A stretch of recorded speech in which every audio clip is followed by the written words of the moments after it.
विभिन्न प्रस्तुतियां भी लेते हैं।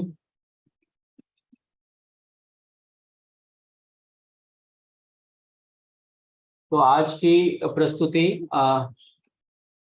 रामाशंकर भाई जी की है, देवघर झारखंड से। हम लोगों का विषय परिवार मनोविज्ञान और अंतर संबंध का मनोविज्ञान ऐसा है। तो आज वो पारिवारिक के संबंधों को और उसके मनोविज्ञान को हम लोगों के बीच में जितनी उनकी तैयारी है उसके हिसाब से रखने वाले हैं। उसकी विभिन्न गुत्थियां कैसे समाज में परसिस्ट करती हैं, परिवार में परसिस्ट करती हैं वो, और उन चुनौतियों से हम कैसे फेस करेंगे। तो स्वागत है रामाशंकर भाई का। इनका संक्षिप्त परिचय मैं रख दूं। ये वायुसेना से 2016 में 20 साल की नौकरी के बाद सेवानिवृत्ति लेकर के देवघर झारखंड में रह रहे हैं, और विद्या से इनका परिचय 2010-11 में हुआ। तो तकरीबन 13 वर्ष की यात्रा इनकी जीवन विद्या के साथ रही, और इनकी दर्शन के प्रति स्पष्टता के हम सभी लाभार्थी हैं जो देवघर परिवार में हैं। बारीक चीजों को वो बहुत आसानी से सामने रखते हैं। तो अभी जैसे हम लोग कंटेम्प्रेरी साइकोलॉजी मनोविज्ञान को देख रहे हैं, तो हम लोग सभी इससे लाभान्वित होंगे ऐसी मेरी आशा है। तो बाकी जो भी चीज अपने बारे में वो रखना चाहें तो स्वागत है रामाशंकर भाई का। स्वागत, आप अपनी बात रख सकते हैं। धन्यवाद।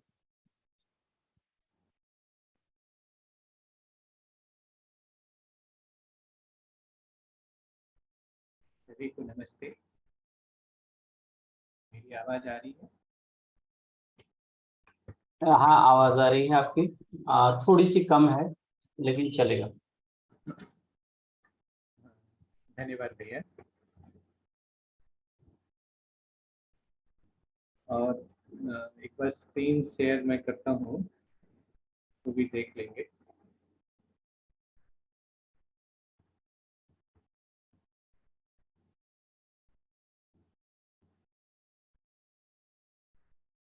हो रहा है क्या?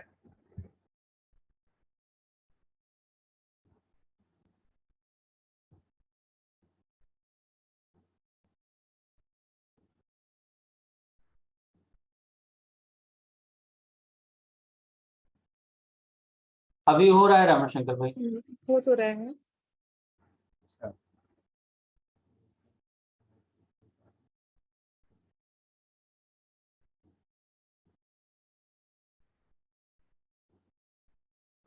जी भैया। तो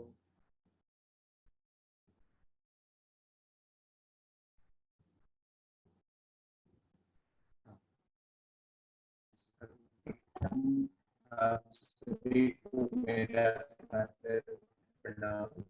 सभी को नमस्ते। बाबा जी के प्रति सादर नमन। जो आज का जो विषय प्रस्तुति है वो हम लोगों ने जो मनोविज्ञान को लेखन से जोड़ते हुए नए तरीके से मनोविज्ञान को लिखने की जो बात हम लोगों ने पहचानी है, और उसके लिए जो कोर्स डिजाइन हुए हैं, और उन कोर्सेस में जो फर्स्ट ईयर के कोर्स जो डिजाइन हुए उसमें हमने जो है पारस्परिक संबंधों का जो मनोविज्ञान है उसको चुना। आवाज थोड़ी कम है आपकी। आवाज कम है? आप देखिए दीदी। अभी आप शुरू करिए, अगर होगा तो मैं बोलूँगी। जी ठीक है।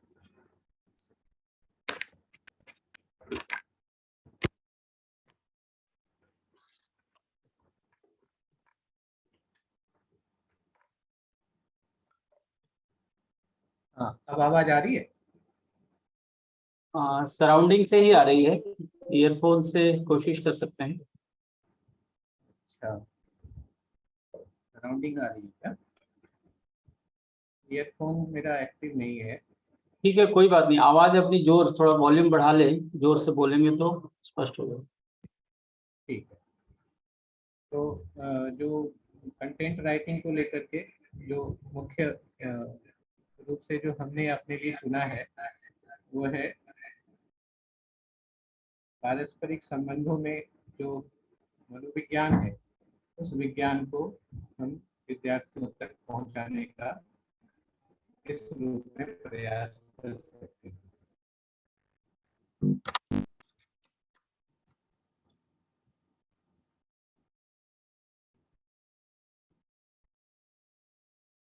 भैया आप देखें, हाँ ठीक है, पहले से। अब आवाज आ रही है?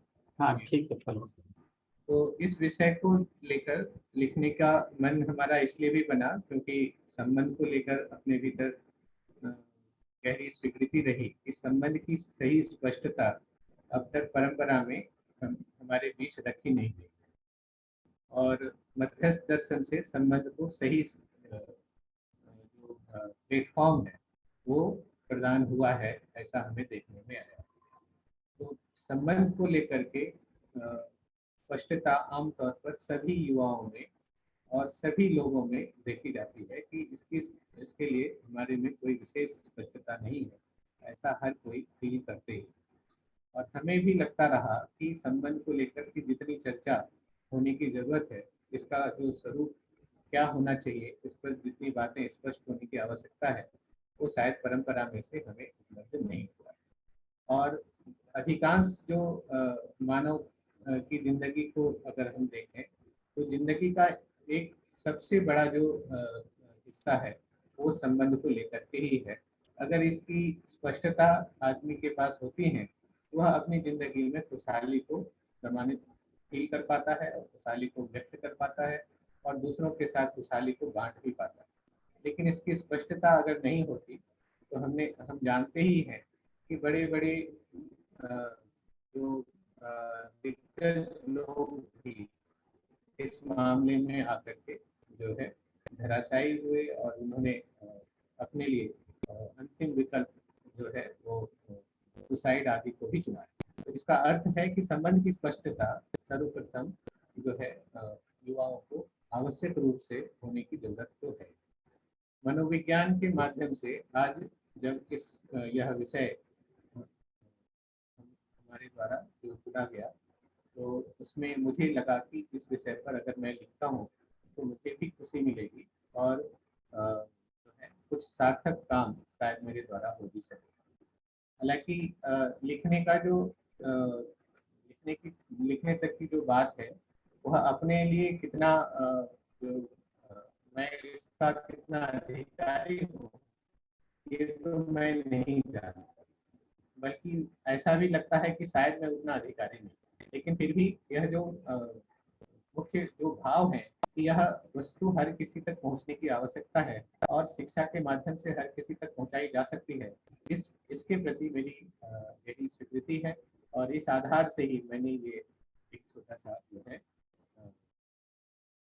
स्वीकारा।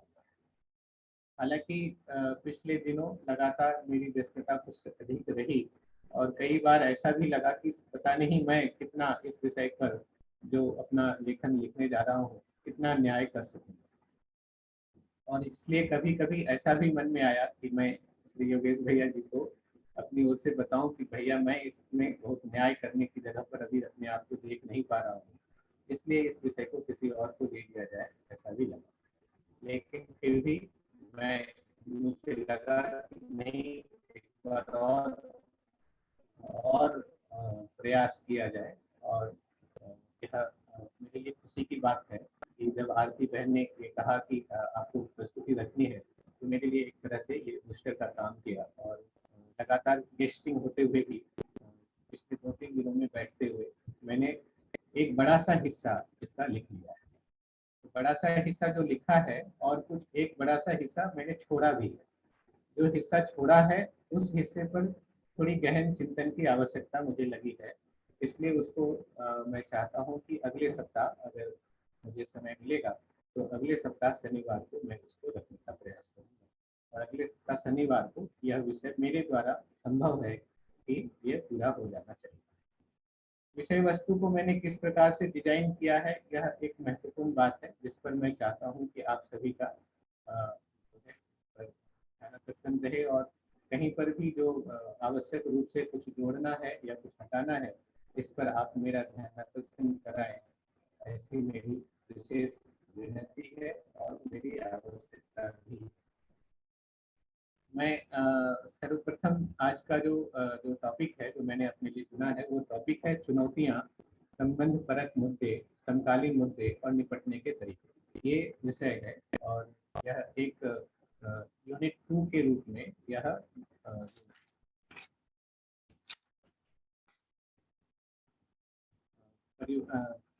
ये पारस्परिक संबंधों का मनोविज्ञान को लेकर के जो कोर्स है, उस कोर्स में यह यूनिट 2 के रूप में देखा गया।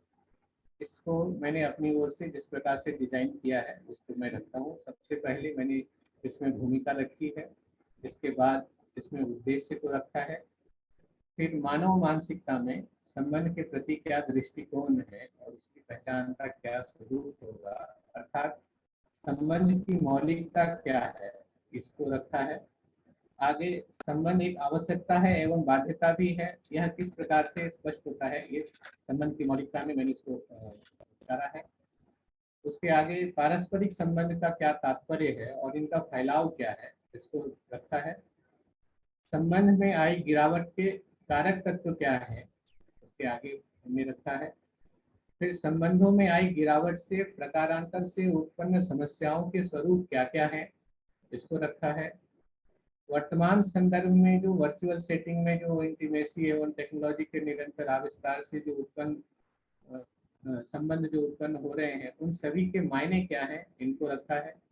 और संबंधों में आई चुनौतियों से निपटने के लिए समाधान का स्वरूप क्या होगा, इसको रखा है।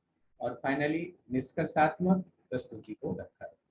तो इस प्रकार इस पुस्तक के रूप में जो लिखा जाना है, इसको हमने इतने कंटेंट में डिस्ट्रीब्यूशन किया। सर्वप्रथम भूमिका के रूप में जो आज आपके सामने स्क्रीन पर भी है, तो आप देख सकते हैं। भूमिका के रूप में हमने जो बात रखी है, मैं पढ़कर सुनाता हूँ। अभी मैं पढ़ करके ही सुना पाऊंगा। पर जो दूसरी बात यह भी है कि यह एक बार में मैंने लिखा है, इस पर कोई विशेष एडिटिंग वगैरह करने का मुझे समय नहीं मिला। मैं जल्दी ही इसकी एडिटिंग करके भी मैं आप सबके भी ग्रुप में शेयर कर दूँगा। अभी मैं पढ़कर सुनाता हूँ। भूमिका के रूप में जो बात रखी है, पारस्परिक संबंध और परिवार विज्ञान का मनोविज्ञान के तहत अब हम उन विषयों पर चर्चा करेंगे जो कि मानव जाति की छाती पर पीपल जैसा हमें दिखाई पड़ता है। यह कुछ ऐसा पीपल का पेड़ है जिसे हम अपनी छाती से हटाना भी नहीं चाहते, बल्कि हम हटा भी नहीं सकते, और दूसरी ओर इसे ढोना भी हमारे बस की बात नहीं है, नहीं हो पा रही है। ऐसा कितने ही लोगों का संबंध एक ऐसा पीपल का पेड़ है जो हर एक मानव की छाती पर हमेशा सवार ही होता है, लेकिन हम इसे जितना ही जीने जाते हैं, हम उतना ही विवशताओं में, उलझनों में, समस्याओं में उलझते जाते हैं।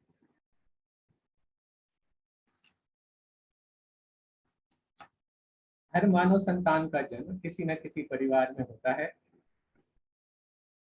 कोई ना कोई माता पिता की गोद में होता है, उसकी परवरिश करने वाला कोई ना कोई परिवार या फिर लोग होते हैं जिनके भीतर उनकी परवरिश की सहज स्वीकृति होती है। इस प्रकार एक संबंध के तहत ही मानव संतान का जन्म, उसकी परवरिश और उसका आयुवर्धन सहज ही पूरा होता है। इसलिए जहाँ तक संबंध की बात है, यह उसी प्रकार मानव के साथ जुड़ा हुआ है जैसे उसकी स्वयं की जिंदगी। जैसे वस्तु की परछाई है तो वस्तु साथ में है ही, ऐसे ही यदि जिंदगी है तो संबंध है ही। बिना संबंध के जिंदगी की गाड़ी एक क्षण भी आगे बढ़ नहीं सकती। लेकिन जब मानव मानस को देखेंगे तो संबंध को लेकर कोई स्पष्ट मानसिकता दिखाई नहीं पड़ती। इसके अभाव में संबंध, जो कि प्रत्येक मानव की जिंदगी का अनिवार्य घटक है, वही प्रधान घटक जिंदगी की जड़ों को खोखला और खोखला बनाती हुई आज हम सभी के सामने स्पष्ट है। आज हर मानव की जिंदगी चुनौतियों से भरी हुई है। वह जो जीना चाहता है उसे वह जी नहीं पाता, और जिससे वह जीता है उसके प्रति उसकी सहज स्वीकृति नहीं होती। जिस परिवार में एक व्यक्ति का जन्म होता है, वही परिवार आगे चलकर उसे अस्वीकार होने लगता है। जिन संबंधों में जीते हुए कोई भी मानव संतान विकसित होता है, वे ही संबंधी जन आगे चलकर उनकी जिंदगी की सार्थकता में बाधक दिखाई पड़ने लगते हैं, और फिर जिन्हें वह नए संबंध के रूप में स्वीकारता है, उस संबंध की आयु भी कोई बहुत लंबी नहीं हो पाती। छूटना, अलग होना, दूर होना, जो कि किसी को भी स्वीकार नहीं, तथापि यह हर व्यक्ति के लिए आज आम होता जा रहा है। ऐसा मनोविश्लेषक, सामाजिक पारिवारिक मामलों के विशेषज्ञ इसे सहज ही पहचान रहे। आज के आधुनिक दौर में, जबकि जीने के ढंग, सुविधाओं की बाढ़, नौकरियां और व्यापार का नया स्वरूप, शिक्षा के अलग अलग पायदान आदि में एक बड़ा सा बदलाव आया है, लोगों की जिंदगी में भाग दौड़ बहुत बढ़ सी गई। जिंदगियां स्थान विशेष पर आबद्ध नहीं रहकर स्थानांतरण आम हो गया है। पूरी दुनिया जैसे सिमट सी गई। एक देश के लोग दूसरे देश में है तो दूसरे देश के लोग कहीं और। इस तरह के दौर में यदि मानस स्वस्थ नहीं हुआ, सही पहचान की योग्यता से संपन्न नहीं हुआ, तो जिंदगी में सारी सुविधाओं के होते हुए भी जिंदगी मानव के जीने के बगीचे से कहीं दूर ही रह जाएगी। ऐसा कितने ही समाज सुधारकों, सामाजिक मुद्दों के विशेषज्ञों, मनोविश्लेषकों, चिंतकों, शिक्षाविदों आदि सभी का कहना है। इसलिए पारस्परिक संबंध और परिवार विज्ञान का मनोविज्ञान विषय के अंतर्गत इस यूनिट में हम उन मुद्दों को पहचानने का प्रयास करेंगे जो कि आज हमारे लिए नासूर बनता जा रहा है, जो चुनौती के रूप में हमारे समक्ष प्रकट है। हम उस मानसिकता का भी अध्ययन करने का प्रयास करेंगे जिसके कारण ये चुनौतियां हमारे लिए भावी हो गई हैं। उन पहलुओं को भी देखने का प्रयास करेंगे जो इस भाविता को संभाविता में बदलने के लिए जिम्मेदार हैं, एवं साथ ही हम इन संभावित चुनौतियों से निपटने के लिए क्या विज्ञान है, इसे भी समझने का, अध्ययन करने का प्रयास करेंगे। हमें विश्वास है कि यह विद्यार्थी के लिए उपयोगी सिद्ध होगा। भूमिका के बाद मैंने उद्देश्य के रूप में कुछ बातें रखी हैं।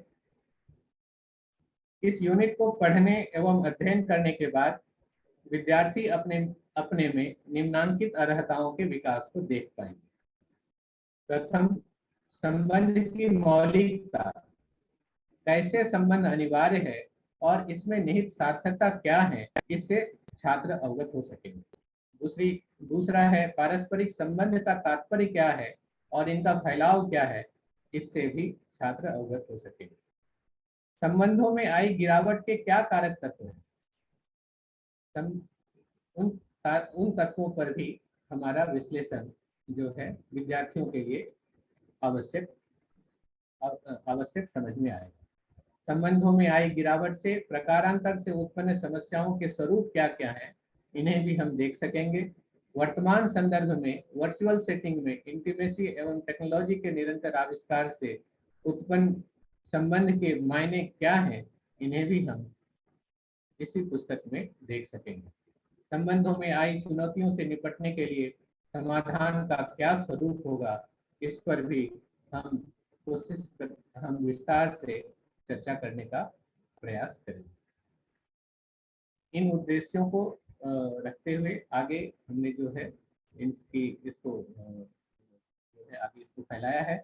सबसे पहले संबंध की मौलिकता पर अपनी बात रखी है। संबंध की मौलिकता को देखने का प्रयास करते हैं तो संबंध दो या दो से अधिक इकाइयों के बीच परस्पर बंधन को कहते हैं।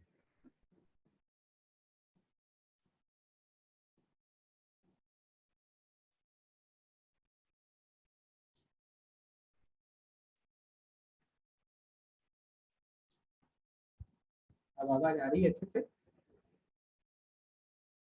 जी आ रही है। संबंध की मौलिकता को देखने का प्रयास करते हैं तो संबंध दो या दो से अधिक इकाइयों के बीच परस्पर बंधन को कहते हैं, जिनसे कि इकाइयों की सार्थकता एवं उनके स्वयं का वजूद टिका हुआ होता है। ऐसी एक भी इकाई नहीं जो किसी दूसरी इकाई से संबंधित न हो और उसका वजूद हो। संबंध पूर्वक ही हम किसी भी इकाई की अपनी व्यवस्था और उसके प्रकाशन को देख सकते हैं। उदाहरण स्वरूप हम यदि एक अमरूद का उदाहरण लें तो अमरूद के होने का संबंध अमरूद के पूरे पेड़ से जुड़ा हो। पेड़ न हो और अमरूद हो ऐसा कदाचित संभव नहीं। हम इसी प्रकार समग्र अस्तित्व पर दृष्टिपात कर सकते हैं।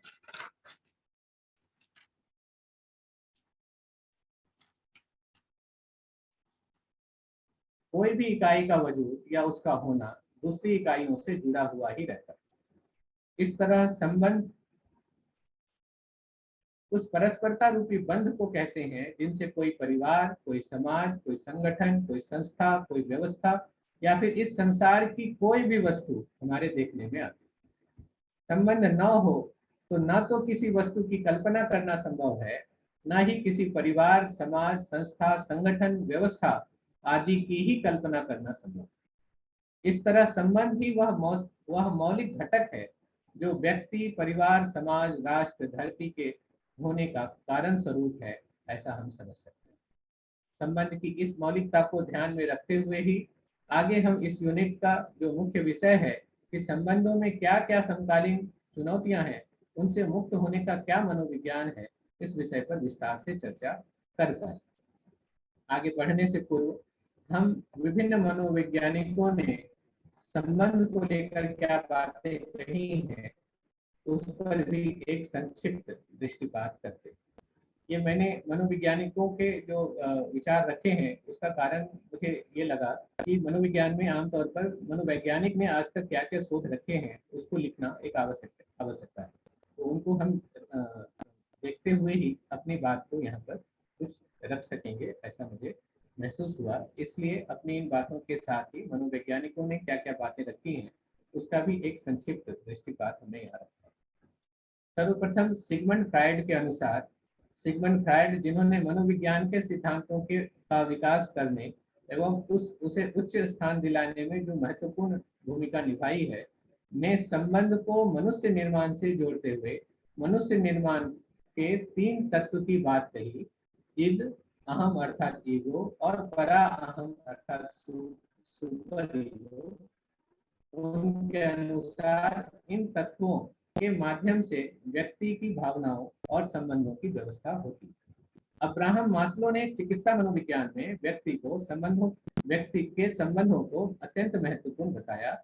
उनकी स्वसामर्थ्य की प्रक्रिया थ्योरी के अनुसार मानवीय संबंध व्यक्ति के स्वसमृद्धि और विकास के लिए महत्वपूर्ण है। अब्राहम मास्लो ने मानवीय संबंध को अत्यंत महत्वपूर्ण माना।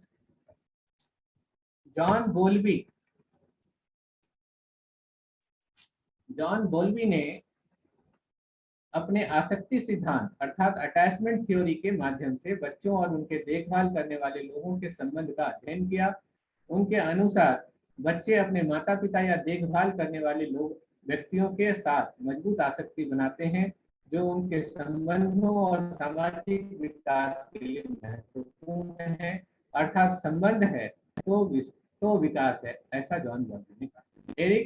एरिक एरिक्सन ने सामाजिक विकास सिद्धांत अर्थात साइको सोशियो डेवलपमेंट थ्योरी विकसित किया था। उन्होंने व्यक्ति के विभिन्न चरणों में संबंधों के महत्व को बताया और व्यक्ति के समाज में अपनी पहचान बनाने के लिए इसके महत्व को उजागर किया। आर्यभट्ट आनंद एक विशिष्ट भारतीय मनोवैज्ञानिक हुए जिन्होंने संबंधों के महत्व को उजागर किया। उन्होंने स्पष्ट कराने का प्रयास किया कि संबंधों के माध्यम से ही व्यक्ति अपनी भावनाएं और भावों को समझता है जो उसके व्यक्तित्व और व्यक्तिगत विकास के लिए अत्यंत महत्वपूर्ण है।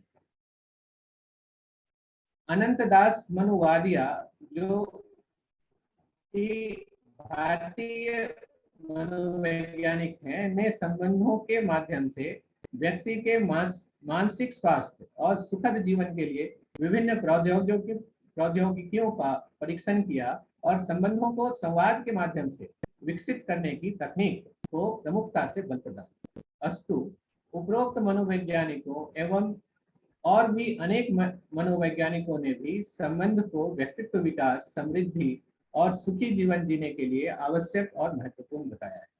इन सभी अवधारणाओं को देखते हुए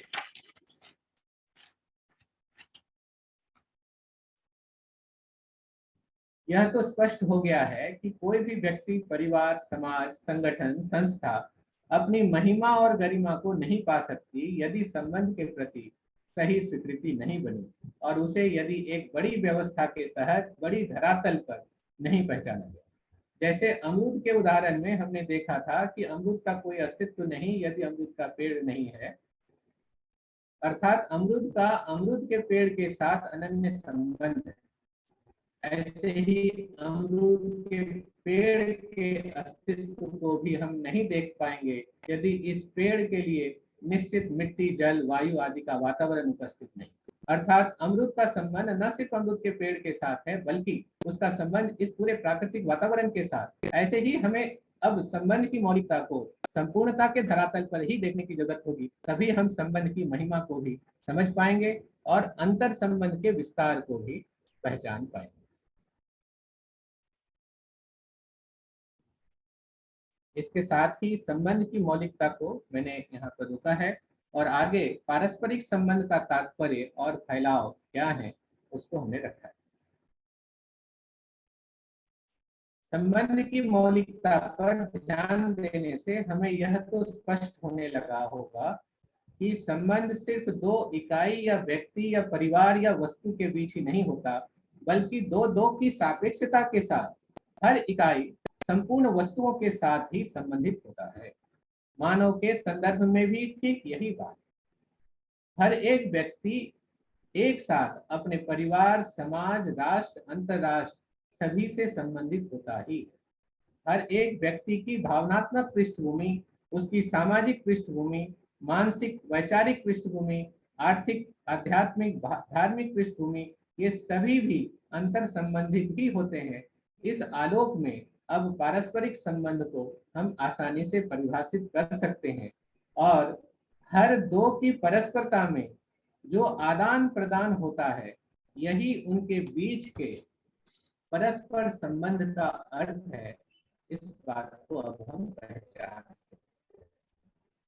जब हम हर दो की बात कर रहे हैं तो यह हर दो कई प्रकार से हो सकता है जिन पर व्यापक दृष्टिपात आवश्यक है। आइए हम ऐसे ही कुछ दो को देखने का प्रयास करते हैं। शारीरिकता और मानसिकता में परस्परता, भौतिकता और भावनात्मकता में परस्परता, व्यक्तिगतता और पारिवारिकता में परस्परता, पारिवारिकता और सामाजिकता में परस्परता, व्यक्तिगतता और सामाजिकता में परस्परता, व्यक्ति व्यक्ति में परस्परता, मित्र मित्र में परस्परता, भाई बहन में परस्परता, माता पिता पुत्र पुत्री में परस्परता, पति पत्नी में परस्परता, गुरु शिष्य में परस्परता, व्यक्ति और संगठन में परस्परता, व्यक्ति और संस्था में परस्परता, राष्ट्र राष्ट्र के बीच परस्परता आदि ऐसे ही अनेक प्रकार से परस्परताओं को पहचाना जा सकता है, जिसमें मुख्य अभिगम और लक्ष्य है कि हर दो का एक दूसरे के साथ आदान प्रदान पूर्वक एक दूसरे के अस्तित्व को बने रहने में अपनी भूमिका का निर्वाह करना। मनोवैज्ञानिकों के अनुसार भी पारस्परिक संबंध के कई प्रकार होते हैं। ऊपर जो मैंने अभी बात रखी है वो मैंने खुद से अपनी बात डाली है। अब हमने जो मनोवैज्ञानिकों के बारे में जो मैंने YouTube से और इधर उधर से जो देखा है उसको यहाँ पर रखा है। मनोवैज्ञानिकों के अनुसार भी, हमारी आवाज आ रही है ना? जी भैया। जी ठीक है। मनोवैज्ञानिकों के अनुसार भी पारस्परिक संबंध के कई प्रकार होते हैं।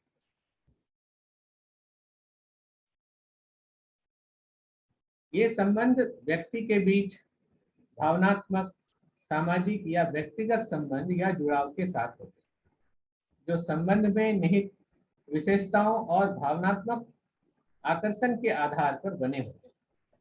मनोवैज्ञानिकों ने सुझाए पारस्परिक संबंध के कुछ प्रकार निम्नलिखित आसक्ति अर्थात अटैचमेंट। यह संबंध बच्चों और देखभाल करने वाले व्यक्तियों के बीच बनता है। बच्चे अपने माता पिता या देखभाल करने वाले व्यक्ति के बीच के साथ मजबूत रूप से जुड़े होते हैं, जो उनके संबंधों और विकास के लिए महत्वपूर्ण होता है। दूसरा प्रकार है मित्रता। मित्रता संबंध एक आपसी समझ, सहयोग और समर्थन पर आधारित होता है।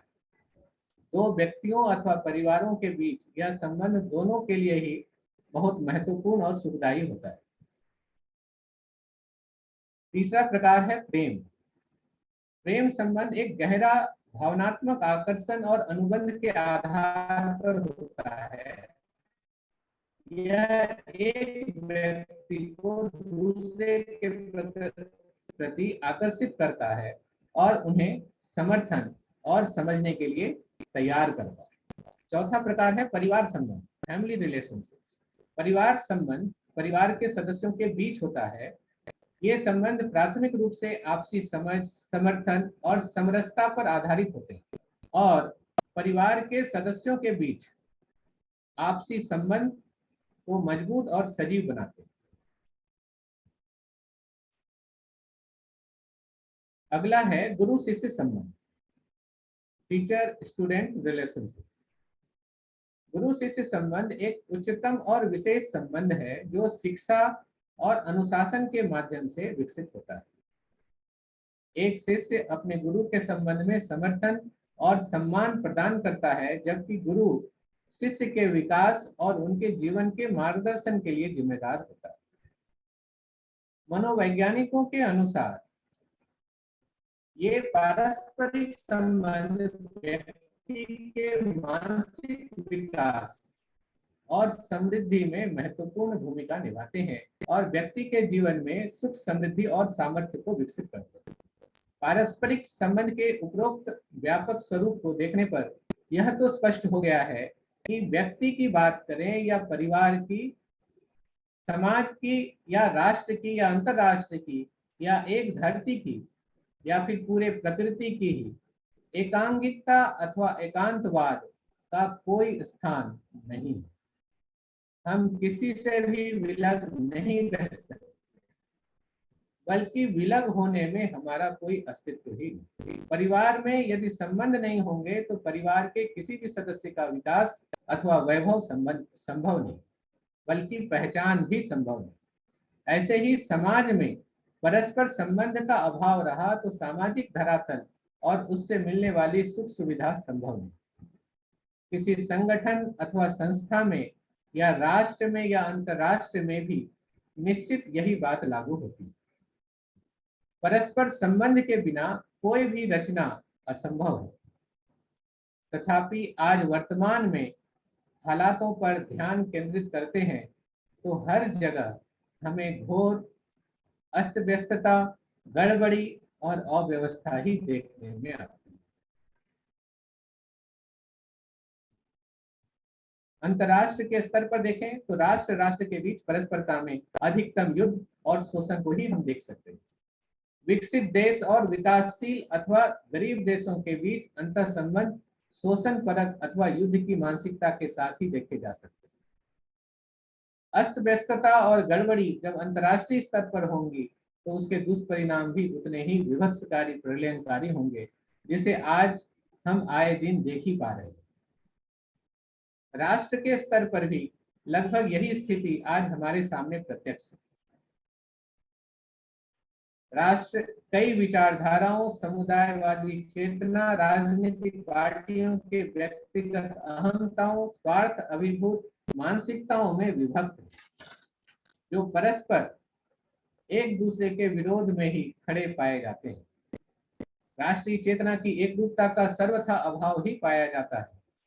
समाज की बात करें तो समाज समुदायों में, जातियों में, संप्रदायों में, छोटे छोटे समूहों में बटा हुआ है, जिनमें आपस में एक दूसरे से आगे बढ़ने की होड़ लगी रहती है और हमारी जाति या धर्म या संप्रदाय या समुदाय श्रेष्ठ है, इसी के लिए परस्पर विरोध से भरे होना पाया जाता है। संघर्ष और शोषण में शोषण समाज में हर जगह हमें देखने को मिल सकता है। जब हम परिवार को देखते हैं तो परिवार की स्थिति और भी एकांतवाद के चपेट में देखने को मिलता है। परस्पर परिवारों में सहयोग की मानसिकता कम और द्वेष, भय और दूरियां अधिक पाई जाती हैं। परिवार की आयु अधिकतम 20 से 25 वर्ष ही होता है। फिर उस परिवार का एक तरह से भावनात्मक विघटन होने लगता है और जल्द ही भौतिक दूरी के साथ साथ भावनात्मक दूरी भी प्रभावी हो जाती है। परिवार में अंतर्कलह हर परिवार के लिए कम अधिक आम है। ईर्ष्या, द्वेष, शिकायत, संघर्ष, हिंसा जो मानसिक भी हो सकती है, भौतिक भी, यह लगभग परिवारों में आम होता जा रहा है। संबंधों की विफलता को हर परिवार में कम अधिक देखा जा सकता है, जो कि अंततः समाज को भी और व्यवस्था को भी प्रभावित करता ही है। अब नए नए संबंध विकसित होते जा रहे हैं, जिसकी आयु या तो कुछ घंटे या एक दिन या एक माह से अधिक शायद ही हो पाता है। परिवार में माता पिता पुत्र पुत्री संबंधों में माधुर्य 10-15 साल के बाद कुछ कम होने लगता है। भाई भाई, भाई बहन, मित्र मित्र संबंध भी धीरे धीरे व्यक्तिगत स्वार्थ, ईर्ष्या, द्वेष आदि की गिरफ्त में आ जाता है। पति पत्नी संबंध, जो कि परिवार का धुरी होता है और जिसमें दो लोग अपने अधिकतम आयु वर्ष को एक दूसरे के साथ व्यतीत करते हैं, वह संबंध भी अब बहुत तेजी से अस्थायी होता जा रहा है। तलाक की शिकायतों की लिस्ट दिन प्रतिदिन अब लंबी होती जा रही है और इसके साथ ही आज के युवाओं में इस संबंध के प्रति अस्वीकृति भी बढ़ती जा रही है, जो बिल्कुल स्वागती नहीं। और इसके स्थान पर लिव इन रिलेशनशिप के नाम पर, जो कि सर्वथा